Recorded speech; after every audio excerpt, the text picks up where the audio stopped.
Oi, eu e meu grupo ficamos com o tema 4 e a gente vai falar sobre análise da paisagem como premissa para a elaboração do plano diretor. Bom, vários fatores contribuem para transformações significativas da paisagem, como, por exemplo, a expansão e modernização da agricultura e a urbanização de nossos espaços. A falta de planejamento causa deficiência de uma paisagem de qualidade adequada, fazendo com que surja então a falta de uma nova política.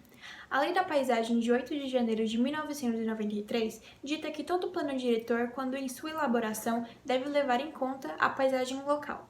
Estudar a paisagem se coloca então como um instrumento de grande ajuda para o planejamento urbano. Bom dia, eu sou Amanda Lopes e eu vou estar dando seguimento à apresentação com o tema análise de paisagem. Bom, as informações a respeito da paisagem, elas devem ser um instrumento de ajuda para o desenvolvimento e planejamento do território. Ela fornece bases concretas a respeito das suas funções e também para justificá-las, além de negociar intervenções entre as duas partes envolvidas. Na elaboração ou revisão de um plano diretor, as informações a respeito da paisagem, elas buscam evidenciar suas principais características, como seus pontos fortes ou seus pontos de desequilíbrio. Em Vaughan-Weiss Layout foram traçados alguns objetivos a partir da definição de limite do perímetro, sendo dois deles a aprovação pelos habitantes e a análise e valorização da estrutura paisagista. Para responder a esses objetivos, o estudo paisagista ele se dispõe de 4 tópicos: conhecer, compreender, avaliar e propor. Sendo o primeiro dele conhecer, ele se tem como as principais características restituir a cidade em sua paisagem natural e identificar as características fundamentais da paisagem. De primeiro, são analisadas as impressões e emoções sentidas e, a partir da coleta de dados obtidos no local, efetua-se, então, a análise visual da paisagem, apoiando-se na observação das constantes dos ambientes, como escalas, contrastes, enquadramento, harmonia, transparências, etc. E na geometria da paisagem também, linhas, pontos, traços, volumes, relações, etc. Terminando isso, inicia-se então a fase de análise cartográfica, que é capaz de revelar os elementos objetivos da paisagem, constituído pelo estudo da topografia, arquitetura e urbanismo, economia e etc. A interação entre os enfoques, os objetivos, permitiu a identificação de 5 unidades paisagistas no território de Vaughan-Weiss Layout. A topografia ela foi um dos elementos mais necessários e mais importantes para a definição dessas unidades. A cidade ela se encontra fracionada em 2 partes, o fundo do vale e o plato, no qual é criada a unidade do vilarejo tradicional. A altitude ela contribuiu para a definição da unidade de floresta. Por outro lado, uma formação de pequenas colinas permitiu, assim, agregar uma parte em Vaughan-Weiss Layout, a região de Uriage, resultando, assim, na unidade de estação termal. 2 outros fatores, que foram a extensão da urbanização residencial e a agricultura de fundo do vale, contribuíram para a definir a unidade residencial e a unidade campestre. Então, assim, temos as 5 unidades. A unidade de vilarejo tradicional, a unidade de floresta, a unidade de estação termal, unidade residencial e a unidade campestre. A identificação das 5 unidades de paisagem de Vaughan-Weiss Layout construiu o fundamento sobre o qual o conjunto de outros fatores, outras operações também, pôde se apoiar, permitindo assim um conhecimento fino e sensível a respeito da paisagem de seu território. Eu passo a palavra agora para o Lúcio. Bom dia, eu sou o Lúcio. Eu vou estar dando continuidade à apresentação do trabalho, falando sobre 2 tópicos que foi utilizado no estudo paisagístico que eles usaram para revisar o plano diretor na cidade de Vaughan-Weiss Layout. O segundo tópico, compreender, traz informações detalhadas retiradas da bibliografia, da cartografia e de fotos aéreas retiradas da cidade, para que eles pudessem ter informações mais detalhadas das qualidades e das particularidades daquela cidade. Para complementar esse estudo, eles usaram 3 critérios de leitura da paisagem que foram a tipologia da arquitetura, da vegetação e da organização espacial das unidades construtivas. Esses estudos mostraram os valores naturais dos elementos mais importantes da paisagem, procurando destacar as riquezas existentes, a diversidade e a identidade da cidade. Toda essa análise levou à necessidade de conscientização de toda a sociedade com relação à aparição de uma arquitetura contemporânea, que não tem muito interação com o meio natural. Mas antes de entender que é preciso ter uma boa interação das novas construções com a paisagem, para que se possa manter a identidade, a riqueza e as qualidades da cidade, da vegetação e da paisagem. Agora eu vou falar sobre o terceiro tópico do estudo paisagístico, que é avaliar, que tem como principal objetivo mostrar a evolução da paisagem e os pontos fortes e fracos. A observação da evolução da paisagem mostra seus fatores e causas, permitindo refletir sobre a valorização de espaços ameaçados e a aparição de novas paisagens sobre o território. Em Valnaves Layout, o estudo de fotos aéreas de diferentes épocas permitiu a observação de sinais visíveis de transformação, revelando elementos importantes da evolução. Após finalizar o estudo de etapa de evolução, eles identificaram os pontos fortes e fracos da paisagem e organizaram eles em diferentes escalas para selecionar as prioridades deles no momento da elaboração do projeto de paisagem. Tudo isso para simular um cenário de evolução de paisagem a fim de sensibilizar os políticos e a sociedade sobre a emergência de uma nação patrimonial e incentivá-los a atitudes de responsabilidades e de engajamento sobre o futuro da paisagem da cidade. Agora eu passo a palavra para minha colega Eloar dar continuidade à apresentação. Bom, eu vou falar um pouco sobre o estudo da paisagem. O POS é constituído em 4 partes. A primeira delas é o relatório de apresentação. Esse documento contém uma análise da estrutura paisagística dos municípios, contendo espaços urbanos e naturais. A segunda parte é o documento gráfico. Ele se caracteriza pelo plano de zoneamento, que define os limites de ocupação ou utilização do solo. Essas zonas são divididas em 2 categorias, zonas urbanas e zonas naturais. As zonas urbanas são caracterizadas pela rápida admissão de funções de construções com equipamentos públicos, e elas se diferenciam em área de domínio, que seriam as zonas de residências e lazer, e o corpo de regras, que determina a forma urbana, ou seja, implantação, altura e densidade de habitação. Ainda dentro das zonas urbanas, temos setores com o objetivo de proteção da paisagem rural e urbana. Já os setores naturais, eles podem ser equipados ou não. Eles são divididos em 4 partes. A primeira são as zonas NAs, que seria a urbanização futura. São espaços sensíveis em termos de paisagem, porque a abertura para a urbanização pode mudar a percepção do território. Temos as zonas NBs, que apresentam baixos índices de construtibilidade, podendo favorecer a urbanização difusa, o que prejudica a paisagem.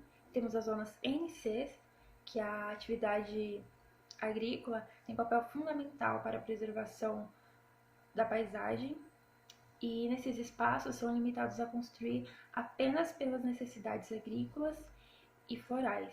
Temos as zonas ND, que é caracterizada por não construir. Eles favorecem o caráter natural, e são exatamente nesses lugares que a paisagem natural está protegida.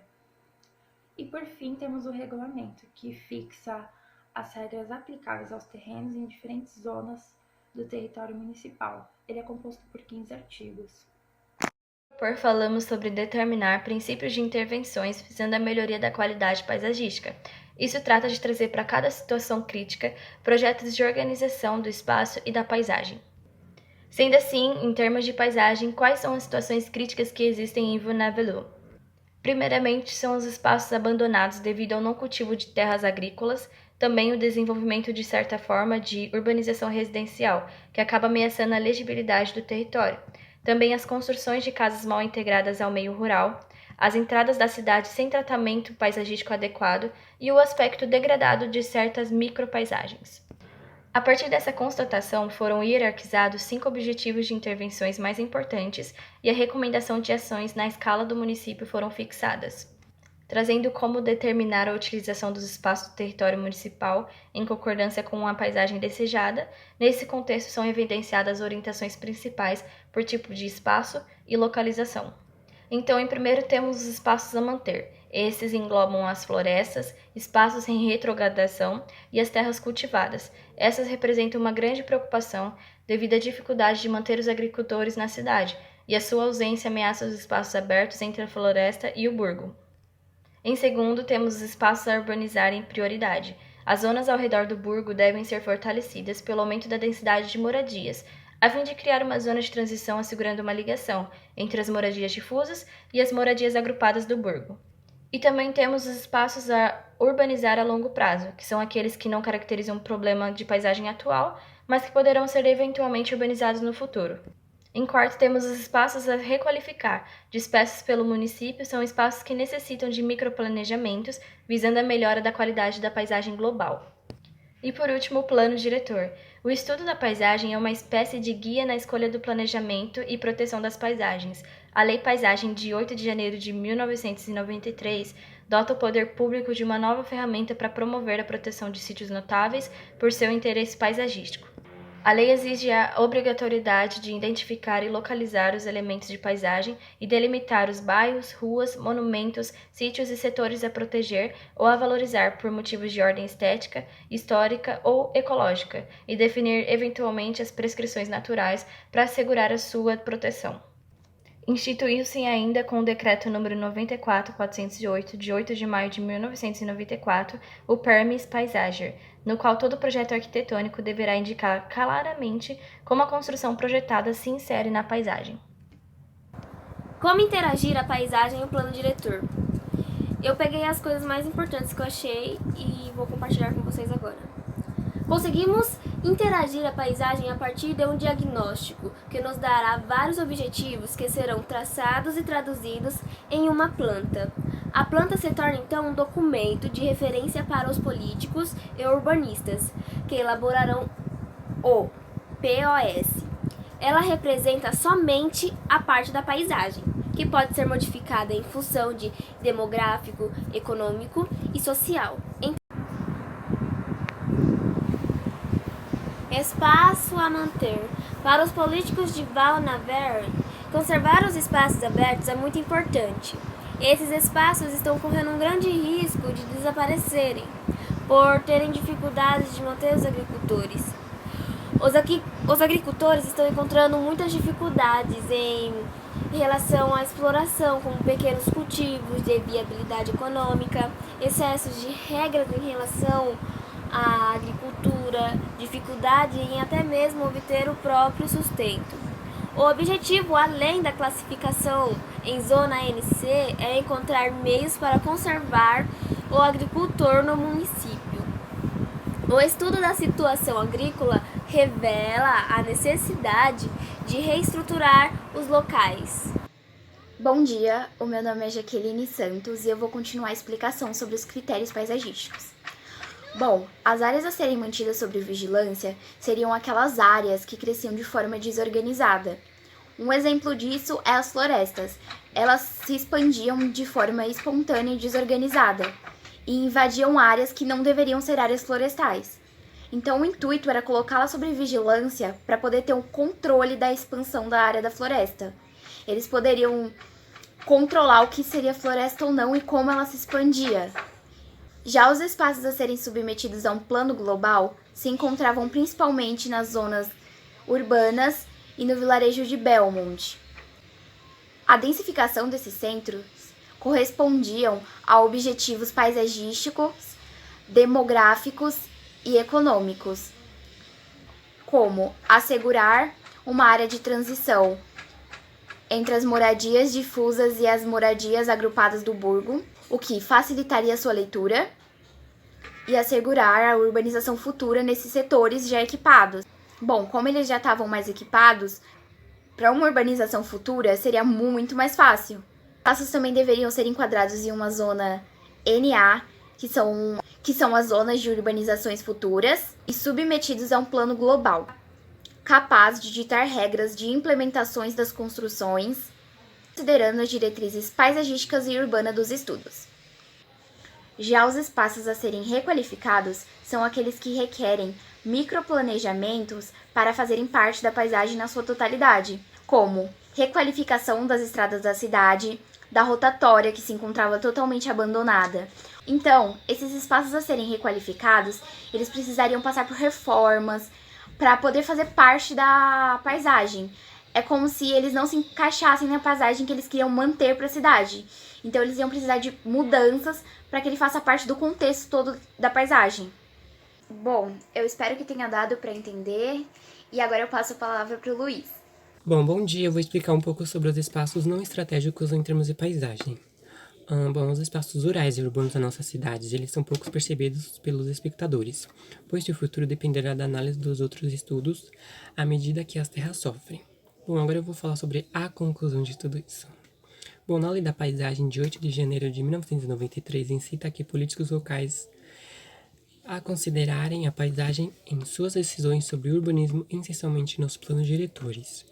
Pois antes disso, a realização do estudo paisagístico previu ao POS representa o movimento de efetuar uma reflexão global no que diz a respeito ao futuro das paisagens. Bom, em termos de paisagem, falamos frequentemente de proteção. O POS considera a paisagem somente dentro dos limites do município, enquanto a paisagem não tem fronteiras. Por isso, se recomenda que os municípios se reagrupem para adotar uma política de intermunicipalidade e então realizar reflexão global do território. Bom, um paisagista conselheiro seria útil ou mesmo indispensável para julgar não somente o alvará de construção, como tudo que diz respeito ao urbanismo. Bom, finalmente em Vunevelu, o estudo da paisagem nos revelou principalmente proposições em vez de regulamento para uma assimilação da paisagem. Bom, a cidade ela não quer congelar sua paisagem, mas sim forjar uma qualidade de vida do terceiro milênio, voltada para o desenvolvimento sustentável.